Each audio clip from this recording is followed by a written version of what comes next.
નમસ્કાર મિત્રો, સ્વાગત છે ફરી એકવાર તમારું આજના વિડીયોમાં. તો આજના વિડીયોમાં આપણે વાત કરશું જે ધોરણ 12 અને પીટીસી પાસ ઉપર જે શિક્ષકોની ભરતી આવી રહી છે તેના ઉપર. તો શું છે આ ભરતી, બધી માહિતી આપણે જોશું. કેવી રીતે ફોર્મ ભરવાના, ક્યાંથી ફોર્મ ભરવાના છે અને શું એનો પગાર છે.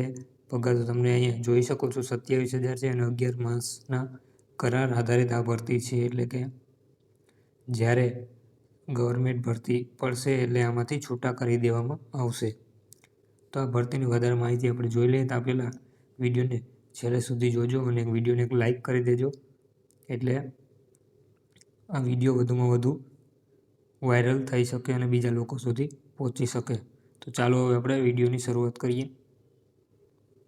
તો અહીંયા આપણી પાસે ઓફિશિયલી એક ન્યૂઝ ચેનલ છે, તેમાં આર્ટિકલ આવ્યું છે જેમાં યુવાને મોટે ખુશખબરી, ગુજરાત સરકારે કર્યું શિક્ષકોની ભરતીનું એલાન, અહીં જાણો તમામ ડિટેલ્સ. તો હવે આપણે ડિટેલ્સ ઉપર જોઈએ. તો શિક્ષકોની ભરતીને લઈને સૌથી મોટા સમાચાર સામે આવ્યા છે. વાસ્તવમાં રાજ્યના શિક્ષણ વિભાગને ગુજરાતી માધ્યમ સિવાયની શાળાઓ માટે મહત્વપૂર્ણ નિર્ણય જાહેર કર્યો છે. હવે આવી શાળાઓમાં સ્થાનિક સ્તરે યોગ્ય ઉમેદવારોની ભરતી કરી શકાશે. શિક્ષકોની અછત દૂર થશે અને વિદ્યાર્થીઓના અભ્યાસમાં ખલેલ ન પડે તા માટેનું પગલું લેવામાં આવ્યું છે. તો લાયકાતની છૂટછાટ શું છે? તો પરિપત્ર અનુસાર જો જરૂરી શૈક્ષણિક લાયકાત ધરાવતા ઉમેદવારો ઉપલબ્ધ ન હોય તો કેટલીક પરિસ્થિતિમાં લાયકાતમાં છૂટછાટ પણ આપી છે. ધોરણ 1 થી 5 માટે HSC અને પીટીસી લાયકાત ધરાવતા ઉમેદવારની પસંદગી કરી શકાશે. ધોરણ 6 થી 8 માટે સ્નાતક અથવા તાલીમ પ્રાપ્ત લાયકાત ધરાવતા ઉમેદવારની નિમણૂક થઈ શકે છે. ત્યાર પછી આ ભરતી 11 મહિનાના કરાર આધાર ઉપર રહેશે. કરાર આધારિત આશરે શિક્ષકોને ₹21,000ની માસિક પગાર આપવામાં આવશે અને જો બાદમાં સંપૂર્ણ લાયકાત ધરાવતા શિક્ષકો મળી જશે, એટલે કે સરકારી ભરતી જો આવી જાય, તો કરાર આધારિત શિક્ષકોની સેવા સમાપ્ત કરી દેવામાં આવશે.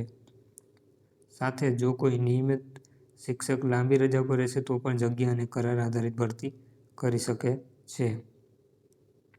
ત્યાર પછી સ્થાનિક સ્તરે જ ભરતી, એટલે કે આ પ્રક્રિયા સંપૂર્ણપણે સ્થાનિક કક્ષાએ હાથ ધરશે. એટલે શિક્ષણ વિભાગે ભરતી પ્રક્રિયા માટે સ્પષ્ટ માર્ગદર્શક ગાઈડલાઈન પણ જાહેર કરી છે, જેમાં પારદર્શક રીતે પસંદગી થઈ શકે છે.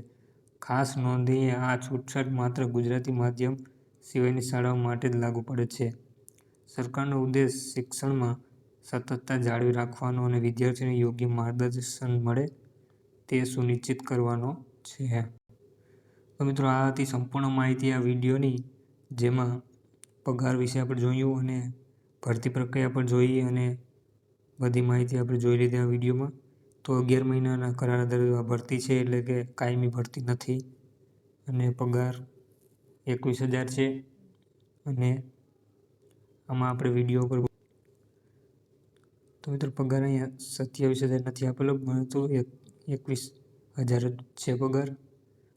તો વિડીયો આપણે અહીંયા સંપૂર્ણ પૂરો કરશું અને વિડીયોને એક લાઇક અને શેર કરી દેજો, એટલે જરૂરિયાતમંદો સુધી આ વિડીયો પહોંચી શકે.